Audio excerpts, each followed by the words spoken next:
c'est très bien que vous ayez utilisé l'adjectif noir parce qu'il va nous fournir cet adjectif, une transition avec votre pièce qui, me semble-t-il, est aujourd'hui la plus réputée, enfin je me trompe peut-être, mais je ne crois pas, qui est l'illusion conjugale, qui a connu elle aussi un énorme succès tout près d'ici, là encore, au Théâtre de l'Œuvre en 2009, toujours mise en scène par Jean-Luc Moreau et interprétée par lui-même d'ailleurs, par Isabelle Gélinas et par José Paul. C'est une pièce à 3 personnages. Et en fait, ce n'est pas le trio dans le vaudeville, dans la comédie bourgeoise ou dans la comédie de boulevard. C'est assez classique, il faut bien dire. C'est une figure bien connue. Et bien, c'est pas ça, là. Ou c'est pas ça seulement, en tout cas. C'est pas ça seulement. Mais il y a les personnages qui sont un peu les...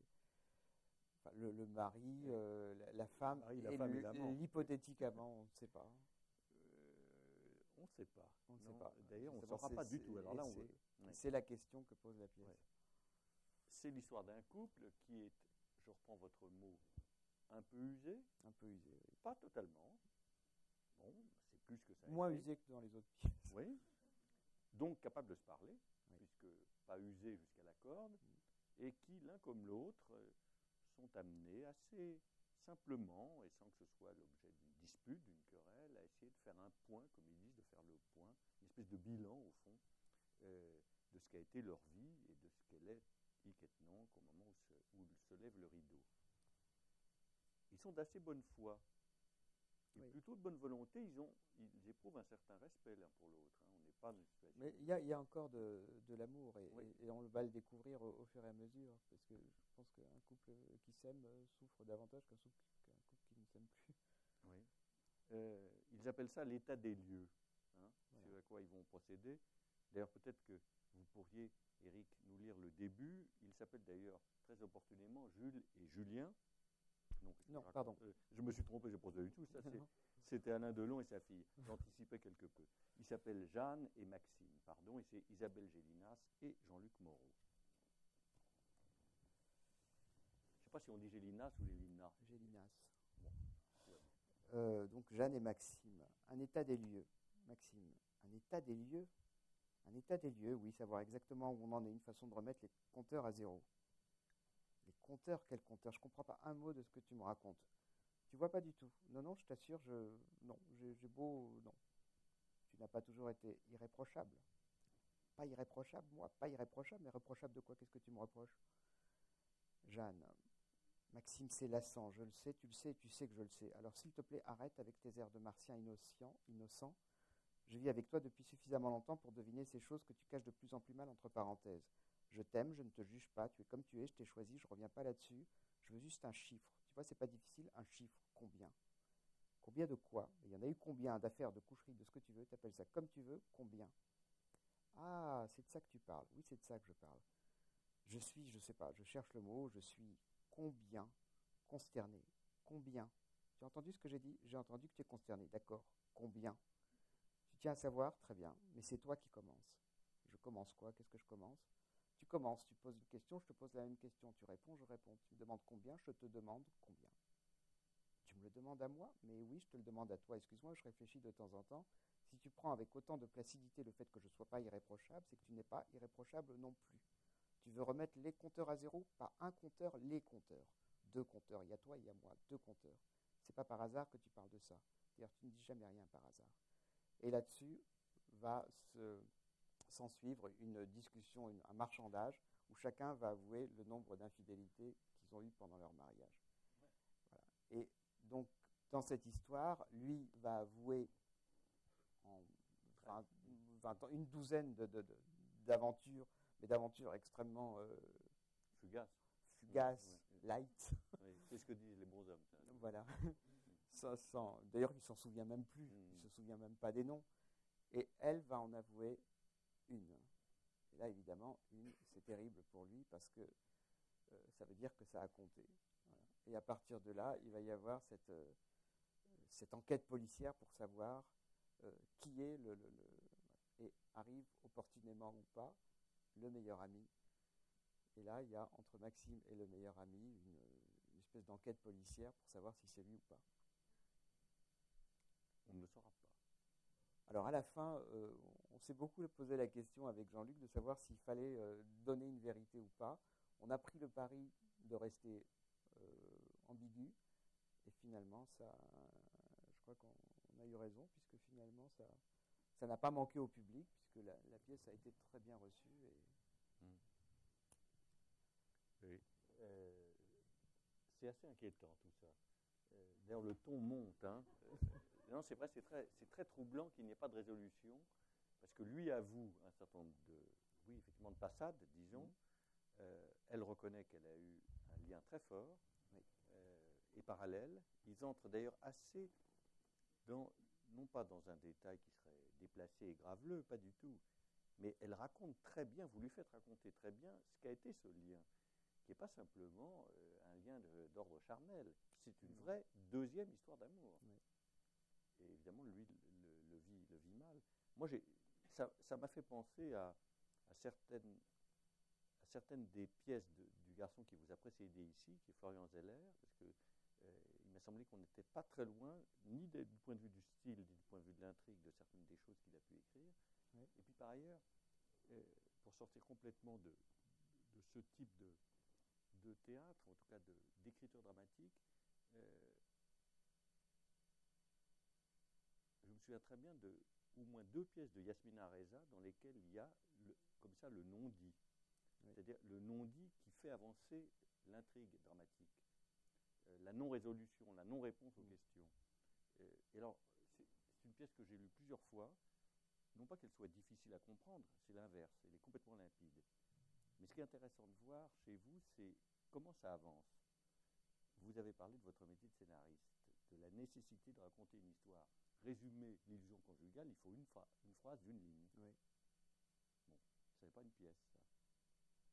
Il manque tout. Il y a un pitch, comme vous disiez tout à l'heure, qui est un terme de pub, et on sait que vous avez pratiqué la publicité. Il faut donner de la chair à tout ça.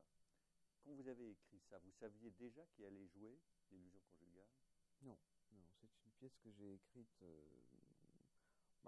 En général, soit j'écris des pièces à la demande pour tel acteur, et souvent, si c'est un acteur qui me stimule, ça facilite beaucoup les choses. Soit ce sont des pièces totalement spontanées, et puis je me dis si j'arrive au bout, parce que quand on commence à écrire une pièce, on n'est jamais sûr d'arriver au bout et de savoir la finir. Des fois, on se retrouve devant une impasse, un mur. Ça arrive souvent chez vous, ça?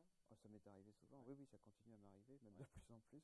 Et puis de dire, bon, c'est fini, il n'y a plus de pièces. À la page 40, il y a une crevasse et on ne peut plus avancer, et puis on s'arrête là. Là, quand j'ai écrit la pièce, j'étais un petit peu porté. Je l'ai écrite, elle a eu beaucoup de versions. Mais en tous les cas, je sais que la première version a été assez rapide. J'étais porté. Bon, voilà. J'aime bien que mes pièces soient un tout petit peu policières, qu'il y ait un enjeu policier. Là, c'est la question qui est le personnage dont on parle, avec évidemment. Mais c'est vrai qu'au niveau de la scénarisation, elle est beaucoup plus simple, beaucoup plus. Il n'y a pas autant du fait aussi qu'il y a 2 personnages ennemis, enfin 3 personnages, et ça s'est fait de façon. Voilà. Et quand Jean-Luc Moreau donc, a eu envie de la monter, je sais pas, d'un seul coup les choses se sont avérées. Alors, il y avait quelque chose d'assez nouveau dans cette pièce, c'est que d'habitude j'écris comme j'écris au cinéma, c'est-à-dire avec des répliques extrêmement quotidiennes. Voilà, j'essaie de faire parler de façon le plus naturaliste possible. Là, il y avait une volonté d'être un tout petit peu plus littéraire, que les personnages s'expriment avec une certaine précision.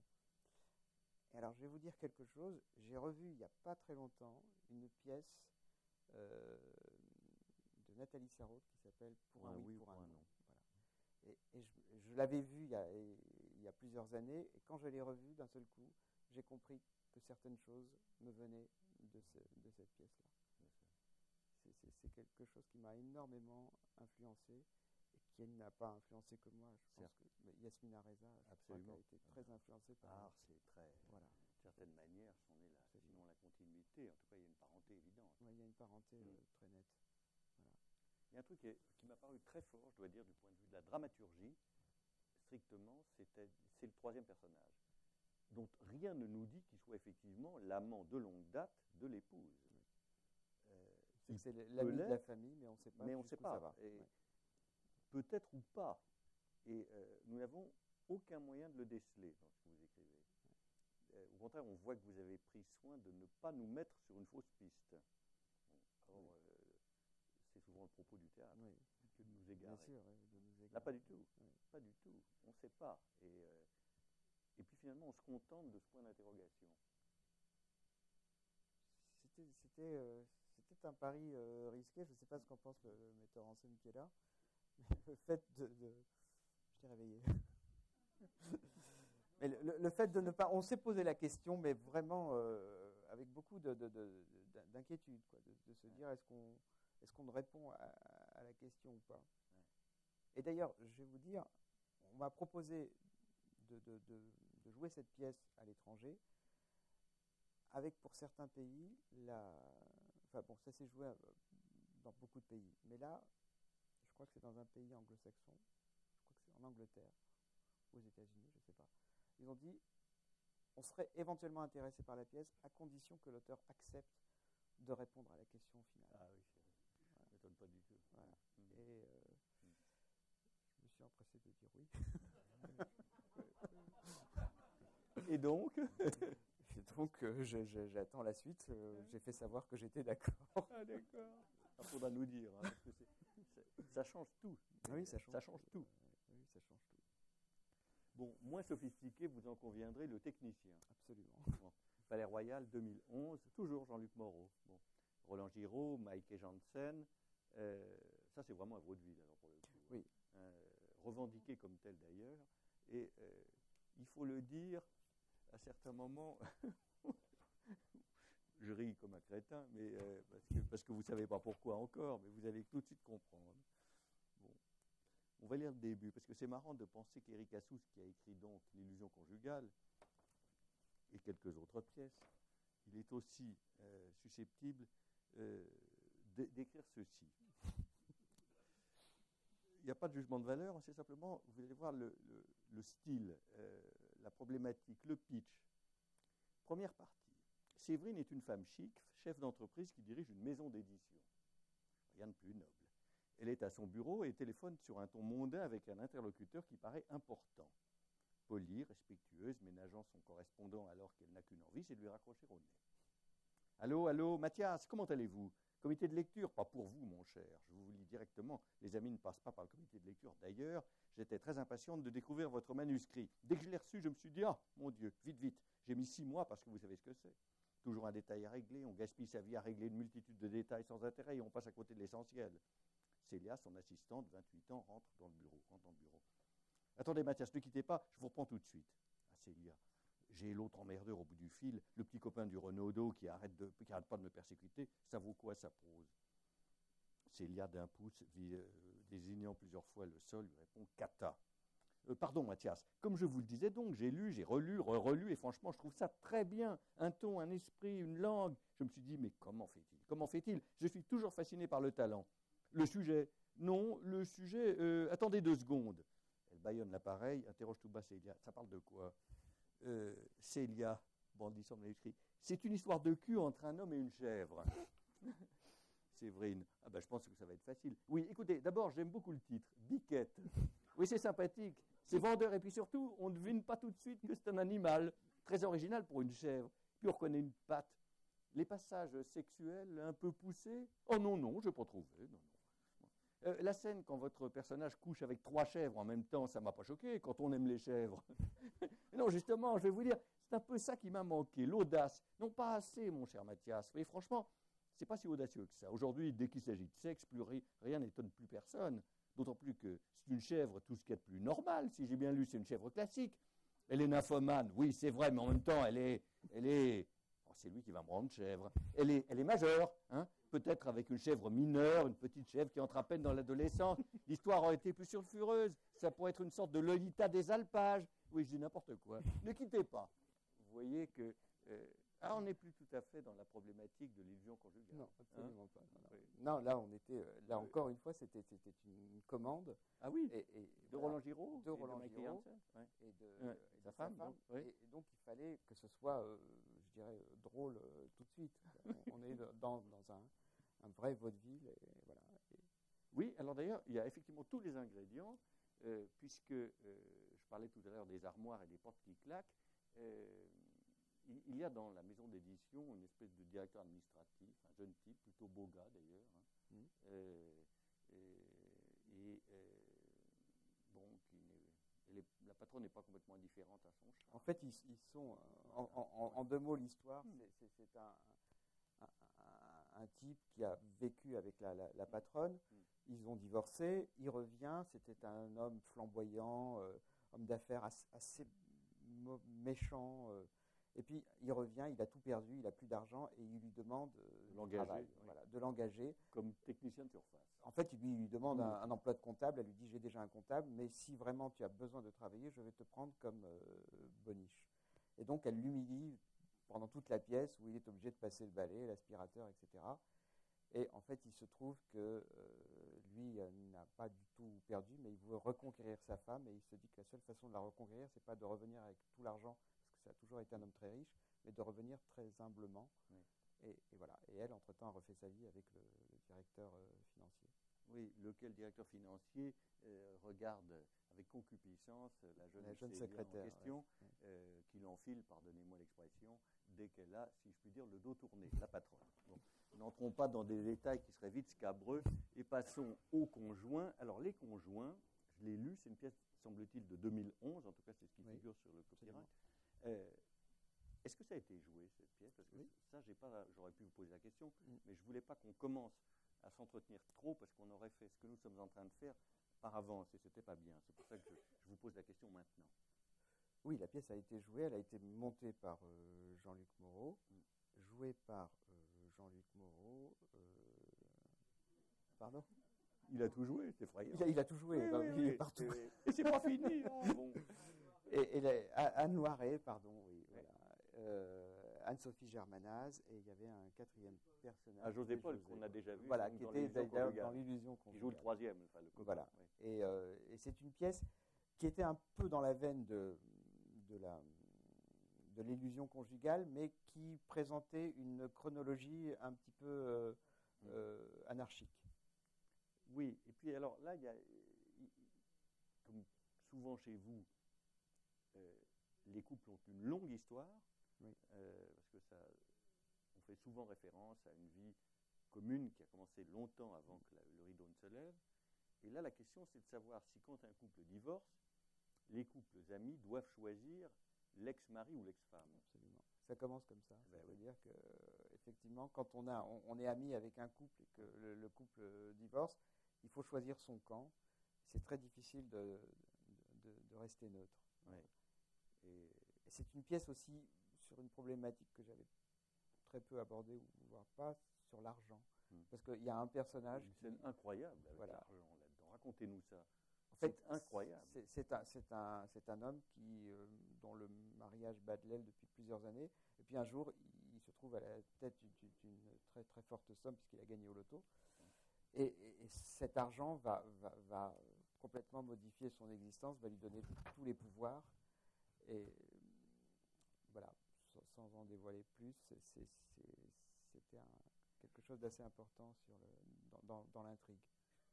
Écoutez la scène en question. Le personnage qui a gagné au loto, qui est donc d'un seul coup devenu tout à fait riche, s'appelle Bob, et il rend visite à ses amis. J'ai gardé le meilleur pour la fin. Vous, nous deux, vous deux. Mais qu'est-ce qu'on a fait? Jusqu'à preuve du contraire, vous êtes mes amis. J'ai pensé à un cadeau sous la forme d'un chèque qui soit à la hauteur de l'affection que je vous porte. Delphine, mais je défaille. Tu savais ça? Ben non. Mais tu es fou. Possible, mais la folie est un luxe auquel maintenant j'ai accès. Mais pas nous, on n'a besoin de rien, Bob. On ne vit pas dans un quartier pourri, on n'a pas de petite fille malade, je suis pharmacienne, Xavier enseigne dans un collège privé, il n'y a aucune raison de jouer les sauveurs. Tant mieux. Mais l'argent, même quand on n'en a pas besoin, ça ne peut pas faire de mal. J'ai pensé que 500 000 euros serait sympathique. 500 000 euros, c'est rien, 500 000 euros pour moi. Honnêtement, Xavier, tu n'aurais pas fait la même chose si tu avais été à ma place? Ne mens pas. Non. Si. Ah oui. Et Delphine à son mari. Ah oui. Oui, enfin quoi, oui. Tu aurais fait comme lui. Oui. Tu aurais divorcé. Ah non, sûrement pas, non. Tout le reste, oui, sauf le divorce. Mais vous n'avez aucune raison de divorcer, vous. Bob m'en a d'abord parlé avant de vous l'annoncer. Je trouve que ça coule de source. J'ai jamais lu ça, l'idée de faire cadeau. C'est-à-dire que le personnage qui vient de divorcer dans des conditions un petit peu brutales achète la bienveillance de ses amis oui. pour continuer à garder des relations avec eux.